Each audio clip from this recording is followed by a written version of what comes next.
تاریخ انسانیت میں کچھ واقعات ایسے ہیں جو عقل کو حیران اور دل کو جھکا دیتے ہیں۔ آج ہم ایک ایسے نبی کا ذکر کریں گے جنہیں اللہ تعالیٰ نے نہ صرف نبوت عطا کی بلکہ ایسی بادشاہت، علم اور حکمت دی جو کسی اور کو نصیب نہیں ہوئی۔ یہ داستان ہے حضرت سلیمان علیہ السلام کی، ایک نبی، ایک بادشاہ اور اللہ کے خاص بندے۔ حضرت سلیمان علیہ السلام حضرت داؤد علیہ السلام کے فرزند تھے۔ قرآن ہمیں بتاتا ہے کہ اللہ نے داؤد اور سلیمان دونوں کو علم عطا فرمایا، لیکن سلیمان علیہ السلام کو خاص فہم و بصیرت دی گئی۔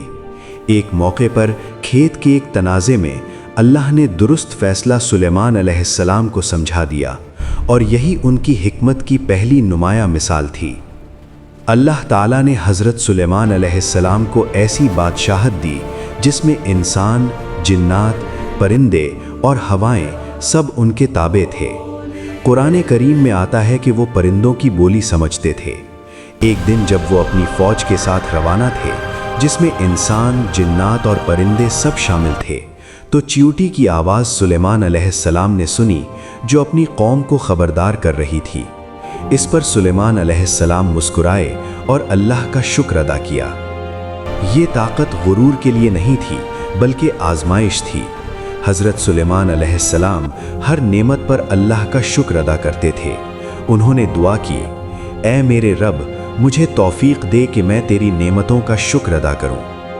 حضرت سلیمان علیہ السلام کا جنات پر بھی حکم تھا۔ وہ ان سے بڑے بڑے کام لیتے، عمارتیں بنواتے اور اللہ کے حکم سے سب کچھ منظم رکھتے، مگر قرآن واضح کرتا ہے کہ جنات غیب نہیں جانتے تھے۔ جب سلیمان علیہ السلام کا انتقال ہوا تو وہ لاٹھی کے سہارے کھڑے رہے، یہاں تک کہ دیمک نے لاٹھی کو کھا لیا اور وہ گر پڑے۔ تب جنات کو معلوم ہوا کہ وہ وفات پا چکے ہیں۔ یہ واقعہ ہمیں سکھاتا ہے کہ غیب کا علم صرف اللہ کے پاس ہے۔ حضرت سلیمان علیہ السلام کی پوری زندگی شکر، عدل اور اطاعت کی مثال تھی۔ ان کی بادشاہت طاقت کی نہیں بلکہ اللہ کی امانت تھی۔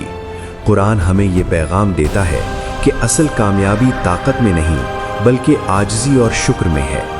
یہی ہے حضرت سلیمان علیہ السلام کی سچی اور مستند داستان، حکمت، ایمان اور اللہ پر کامل بھروسے کی۔